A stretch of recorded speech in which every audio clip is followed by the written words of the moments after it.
Assalamualaikum warahmatullahi wabarakatuh. Kembali lagi kita dalam aktivitas belajar di kelas 12 PKJ. Mata pelajaran yang akan kita pelajari kali ini adalah administrasi infrastruktur jaringan.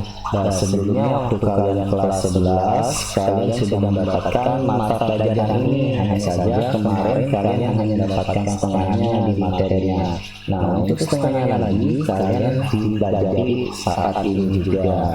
Apa saja yang akan kalian pelajari sekarang? Yang pertama, kalian akan mempelajari materi tentang internet gateway atau NAT. Lalu yang kedua, troubleshooting internet atau gateway atau NAT-nya. Lalu kemudian kalian mempelajari konfigurasi proxy server, lalu troubleshooting-nya juga. Kemudian kalian akan mempelajari konfigurasi manajemen bandwidth dan troubleshooting juga. Selanjutnya kalian juga akan mempelajari yang namanya load balancing dan juga konfigurasi serta troubleshooting juga. Nah, materi-materi ini semuanya akan kalian perdalam di kelas 12 sekarang. Sebelumnya kalian harus sudah wajib menguasai yang namanya IP address. Waktu kelas 11 kita sudah membahas ini, dan untuk konfigurasi dasarnya juga sudah kalian pelajari di materi ini waktu kelas 11. Alangkah baiknya kalian nanti bisa ulang-ulang materi kelas 11 hingga mengingat bayangan kalian. Oke, kita lanjut langsung ke materi konfigurasi internet gateway. Nah, apa itu internet gateway? Ya, kalian sering waktu kelas 11 atau kelas 10 juga mungkin sudah mengenal apa yang dinamakan gateway. Ya, gateway sendiri adalah perangkat yang digunakan untuk menghubungkan suatu jaringan komputer dengan jaringan komputer yang lain. Dan di mana kalau kalian konfigurasi sebuah jaringan di Windows, kalian klik kanan pada gambar komputer, lalu kalian isi IP address. Nanti di situ paling bawah di line ketiga itu ada yang namanya gateway. Nah, kalian di situ wajib diisi gateway-nya. Apabila kalian tidak mengisi gateway, maka kalian tidak akan terkoneksi ke internet seperti itu. Ya, nah, sekarang yang jadi pertanyaan, apa yang dimaksud dengan internet gateway? Yang kita bahas di sini adalah gateway sendiri suatu perangkat. Berarti di sini kita bahas perangkatnya. Gateway itu adalah perangkatnya. Lalu internet gateway-nya apa? Ya, contoh misalkan seperti ini untuk gateway. Ada area A, misalkan LAN A, ingin mengkoneksikan ke LAN B dengan sebuah media yang bisa itu tower atau modem, ya. Lalu terkoneksi. Nah, bagaimana itu bisa terkoneksi? Pastinya menggunakan perangkat yang namanya modem atau router, atau juga bisa menggunakan media penghubung yang lainnya. Dan bagaimana dia bisa terhubung? Pastinya di sini ada yang namanya gateway antara LAN A dan juga LAN B. Ya, jadi internet gateway di sini apa yang dimaksudnya adalah suatu perangkat yang menghubungkan jaringan komputer dengan satu dan yang lain dengan media komunikasi yang berbeda, sehingga informasi pada saat jaringan komputer dialihkan akan berbeda dengan media jaringan yang berbeda pula. Nah, maksudnya ketika kalian mengkoneksikan sebuah internet dari LAN A ke LAN B, misalkan LAN A menggunakan kabel, LAN B menggunakan wireless, sehingga dia bisa saling berkomunikasi. Media yang berbeda di sini adalah yang pertama LAN A menggunakan kabel dan yang LAN B menggunakan wireless. Jadi untuk media penghubungnya dia berbeda. Nah, jadi yang dimaksud internet gateway itu adalah secara fisik, sementara gateway sendiri itu adalah secara logik. Oke, paham sampai di sini? Mudah-mudahan kalian bisa paham memahaminya. Selanjutnya, fungsi dari internet gateway. Ada beberapa fungsinya. Yang pertama, berguna untuk protokol conversion, yang kedua memudahkan akses terhadap informasi, yang ketiga berbagai perangkat keras, yang keempat pengamanan serta pengaturan data, yang kelima menstabilkan dan meningkatkan performa komputasi, yang keenam sebagai pintu masuk suatu jaringan dengan jaringan yang lain, dan yang ketujuh menggabungkan dua atau lebih jaringan yang memiliki arsitektur dan topologi yang berbeda menjadi satu jaringan. Kita bahas satu persatu apa itu fungsinya. Yang pertama, berguna untuk protokol converting, ya. Karena gateway adalah suatu penghubung antara dua komputer dengan protokol, maka kedua komputer yang terhubung sudah menjadi fungsi dari gateway.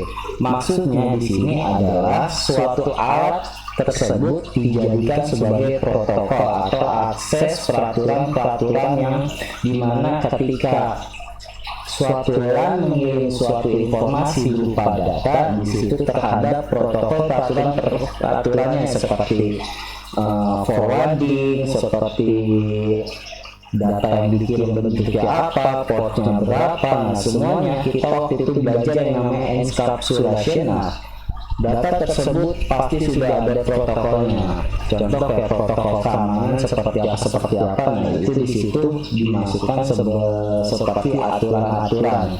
Oke.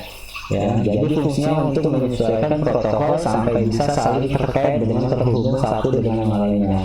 Protokol di sini antara A dan B harus, misalkan LAN A dan LAN B harus sama. Kalau misalkan LAN A memiliki protokol 1, sementara LAN B harus ketika dia mengkoneksi ke LAN B-nya dia memiliki dua buah protokol atau dua buah aturan, sementara si LAN A mengirim protokol hanya satu buah protokol. Artinya ada satu protokol yang kurang di sini atau aturan yang kurang, maka data tersebut ditolak oleh si jaringan yang ada di LAN B. Itu maksudnya ya, berguna untuk protokol converting. Yang kedua, memudahkan akses terhadap informasi. Gateway juga berfungsi memudahkan pengguna mendapatkan akses terhadap informasi suatu data. Sebab komputer sudah saling terkoneksi dan siap untuk saling bertukar data atau informasi. Tanpa adanya gateway, persalinan data atau dua buah komputer yang berbeda protokol tidak akan dapat terjadi. Artinya di sini yang sama seperti berkaitan dengan fungsi pertama, kalau protokol antara A dan B itu berbeda, maka dia tidak akan bisa mengirim data atau tidak bisa saling terkoneksi. Selanjutnya, fungsi yang ketiga yaitu berbagi perangkat keras. Berbagi hardware dalam sebuah jaringan itu biasanya sudah lumrah ya. Contohnya berbagi printer, lalu berbagi server, sharing ya. Contoh dalam juga jaringan instansi atau lain ada suatu buah printer yang ingin digunakan secara bersamaan. Nah, maka dari situ biasanya dipasang sebuah gateway. Apabila ada misalkan dari LAN B ingin menggunakan printer yang di LAN A, maka jika dia berbeda gateway maka dia tidak akan bisa mengkoneksikan printer yang ada di LAN A kecuali LAN B tersebut memiliki protokol yang disyaratkan di LAN A, maka dia bisa terkoneksi. Syaratnya seperti itu. Ya, selanjutnya fungsi yang keempat, pengamanan serta pengaturan data. Dengan adanya gateway untuk instansi perusahaan dan lingkungan bisnis akan sangat mudah untuk mengintegrasi dan mengorganisasi data-data penting. Maksudnya seperti ini. Ketika misalkan si perusahaan ya, mau perusahaan dagang, mau perusahaan saham, apapun itu bentuknya, ketika dia menanam sebuah data di server, misalkan server A, lalu LAN-nya ada di berbagai macam, ada LAN B, LAN C di luar daerah misalkan. Ya, ketika si LAN A, LAN B, LAN C tersebut, LAN B, LAN C, LAN D tersebut ingin mengkoneksikan ke server A, maka dia harus memiliki aturan protokol yang ada di server A. Nah, maksudnya seperti ini. Apa fungsinya? Nanti akan kita bahas sebagai keamanan dari sebuah data tersebut. Oke, paham sampai di sini? Selanjutnya, dalam perusahaan atau organisasi pasti terdapat berbagai ruang kerja yang terpisah-pisah. Kurang lebih seperti itu, gateway diperlukan untuk saling terhubung satu dengan yang lain. Yang seperti saya jelaskan tadi, agar misalkan si LAN B, LAN C, dan LAN D bisa saling terkoneksi ke server A, ya, maka si LAN B, LAN C, dan LAN D-nya pun harus memiliki protokol yang sama, atau misalkan si gateway yang sama untuk di koneksi ke si server A. Syaratnya mudah, walaupun dia memiliki gateway yang berbeda, karena dia memiliki IP public, pasti di server itu memiliki IP public, tinggal si LAN B, LAN C, dan D di forward ke LAN IP publiknya si server A, begitu. Selanjutnya, keamanan menstabilkan dan meningkatkan performa komputasi. Apa itu komputasi? Komputasi itu adalah suatu perhitungan, ya. Nah, jadi apa yang dimaksudkan di sini? Ada perhitungannya apa, ya?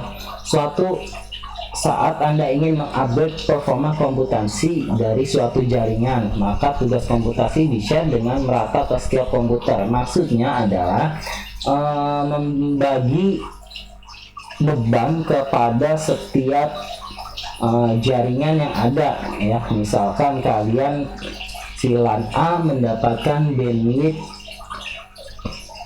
25 MB, sementara LAN B mendapatkan bandwidth 50. Antara A dan B ini tidak balance. Nah, maka dari itu dipasanglah sebuah gateway agar bisa meluat balancing, ya, ada di materi kita nanti yang terakhir, meluat balancing agar beban dari kebutuhan LAN A dan B itu seimbang. Maksudnya seperti itu, ya. Kebutuhan yang selanjutnya sebagai pintu masuk jaringan suatu dengan jaringan yang lain. Nah, sesuai dengan namanya, pintu gerbang gateway, ya, adalah hardware jaringan komputer yang berfungsi sebagai pintu masuk dari suatu jaringan antara A dan B, C, D, berapapun itu jaringannya, dia hanya memiliki satu masuk gateway.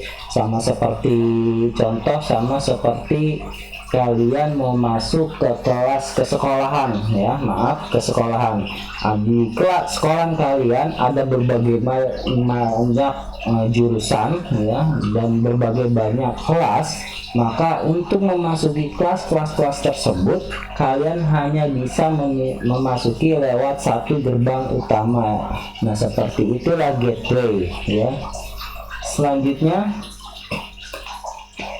menggabungkan dua atau lebih jaringan dengan arsitektur atau topologi yang berbeda. Seperti yang saya jelaskan tadi, misalkan LAN A menggunakan kabel dan LAN B menggunakan wireless. Secara topologi dan arsitekturnya atau medianya itu sudah berbeda. Misalkan lagi LAN A menggunakan Mikrotik, LAN B menggunakan Cisco, itu juga sudah berbeda, ya. Nah, jadi di sini menggabungkan antara LAN A dan B yang memiliki arsitektur dan topologi yang berbeda menjadi satu jaringan yang utuh. Oke, paham sampai di sini? Baik, kita lanjutkan. Nah, gateway sangat berkaitan dengan yang namanya NAT, ya. Apa itu NAT? Ya, kita singkatannya sudah tahu, Network Address Translation. Ya. Nah, apa yang dimaksud dengan NAT? NAT adalah suatu metode untuk menghubungkan komputer atau LAN ke jaringan internet dengan cara menyamarkan atau mentranslasikan IP privat menjadi IP public. Ini sudah kita bahas waktu pertemuan kita pertama di kelas 11, ya. Waktu itu kita berbicara introduction-nya, saya bahas ini apa yang dimaksud dengan NAT. Ini harus kalian sudah tanam di dalam otak agar kalian lebih paham lagi. Contoh ya, seperti ini dia, antara LAN ke mau connect ke internet dia melalui NAT, artinya nanti akan di forward ke jaringan internetnya. Itu adalah fungsi dari NAT ya.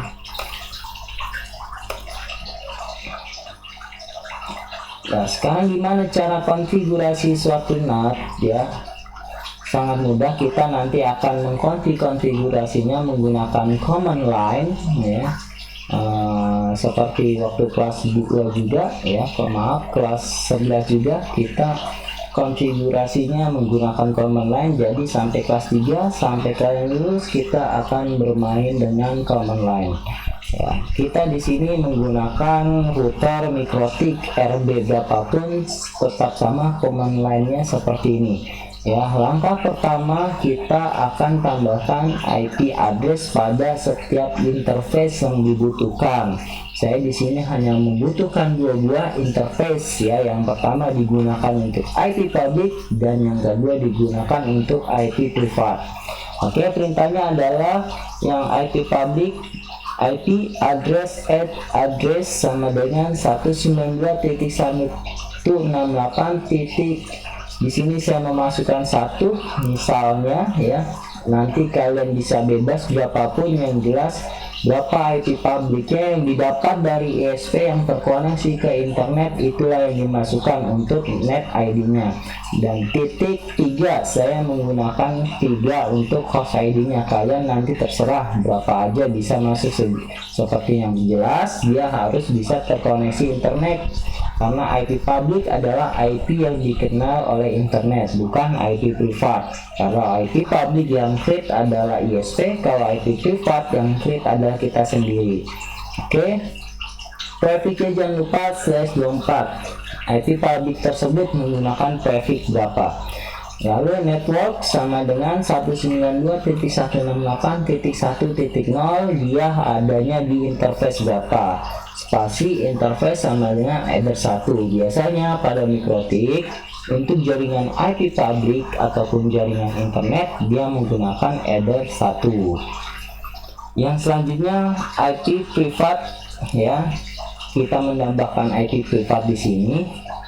Perintahnya IP address address sama dengan 192.168.100.1/24. Lihat perbedaannya antara IP public dan IP privat ya. Kalau IP public yang kita tanam di situ adalah IP host yang diberikan dari ISP. Jadi kita adalah host dari ISP-nya. Oke, selanjutnya kalau kita membuat IP privat, lihat di sini kita menanamkan 100.1. Biasanya 100.1 ini ya yang belakang akhirnya 1 dengan prefix /24 itu adalah gateway. Ingat ya. Perhatikan di sini sekali lagi saya jelasin. Jika IP privat dia belakangnya 1/24 itu sudah pasti digunakan untuk gateway. Jadi yang kita create di sini adalah untuk gateway dari suatu jaringan. Dengan karena dia prefix 24 maka netmasknya adalah 255.255.255.0 ya, yang berada di interface header 2. Terserah berapa aja ini di sini kita mau nanam IP privatnya, bisa 3 bisa 4 tergantung slot dari MikroTik yang kita miliki. Oke ya. Udah lihat di sini. Sekali lagi kita belajar harus sudah paham yang namanya IP address ya. Kita waktu kelas 1 sebenarnya ya sudah diajari yang namanya CIDR. Kita ulang waktu kelas 11 juga kalian sudah mempelajari yang namanya CIDR ya. Karena waktu kelas 1 saya tanya, waktu kelas 11 kalian belum dapat, makanya saya kembalikan ulang lagi belajarnya. Oke. CIDR ya harus dipahami lagi, kalian juga harus ulang-ulang lagi yang namanya CIDR karena ini akan terpakai sampai kalian lulus nanti pada pelajaran infrastruktur jaringan. Langkah selanjutnya apa? Langkah kedua adalah menambahkan gateway dari jaringan IP publik. Nah, kalau yang kita tanam waktu yang langkah pertama adalah di IP publiknya adalah IP host dari ISP yang diberikan oleh kita. Selanjutnya langkah kedua kita menambahkan gateway jaringan IP publiknya. Oke, perintahnya adalah IP root add gateway sama dengan 192.168.1.1. Lihat, ini adalah misal ya, contoh dari jaringan yang saya buat. Kalau nanti kalian ketika praktek, berapapun itu IP yang dari ISP misalnya, ya IP itulah yang harus kalian pakai, jangan mengikuti contoh seperti ini ya. Ini sekali lagi ini hanya contoh yang saya berikan. Oke, gateway sama dengan 192.168.1.1 spasi DST address atau destination address sama dengan 0.0.0.0/0 spasi VRF script interface sama dengan header 1 karena dia masuknya ada di header 1. Selanjutnya langkah ketiga DNS ya, kita menambahkan DNS Google. IP DNS set server sama dengan 8.8.8.8. Sampai di sini ya. Kalau kalian sudah config sampai di sini, artinya router yang kalian config MikroTik ya, yang sudah kalian config di sini sudah masuk atau sudah aktif untuk internetnya. Artinya router kalian sudah online ke internet. Hanya saja ada yang kurang. Apa yang kurangnya? Si klien yang berada di bawah router tersebut ya, misalkan yang ada di header 2, kliennya berapapun itu ya, mau 1 atau misalkan 200 kan, dia tidak akan pernah bisa connect internet. Kenapa tidak connect internet? Padahal MikroTiknya sudah connect internet karena kita belum menambahkan NAT ya di sini. Oke, langkah selanjutnya yang keempat, terakhir, ini adalah kita menambahkan NAT. Perintahnya sangat simple, IP firewall NAT add chain sama dengan src NAT action sama dengan mesh query. Oke, dihafal perintah-perintah ini. Kalau kalian sudah memasukkan perintah yang keempat, maka klien yang ada di header 2 mau berapapun itu dia sudah masuk ke internet. Oke, paham sampai sini tentang masalah internet gateway dan NAT? Saya rasa ini sangat mudah, sangat simple, bisa kalian praktekkan menggunakan VirtualBox jika memiliki laptop ya. Sering-sering kalian latihan, maka kalian akan cepat mudahnya pula untuk memahaminya. Jika kalian tidak punya laptop, maka manfaatkan teman yang memiliki laptop. Oke ya, cukup dulu dari saya. Sampai sekian, nanti kita bahas materi selanjutnya pada lain kesempatan. Jika ada pertanyaan, silakan kalian tulis di kolom komentar yang ada di Google Form-nya. Saya akhiri. Assalamualaikum warahmatullahi wabarakatuh.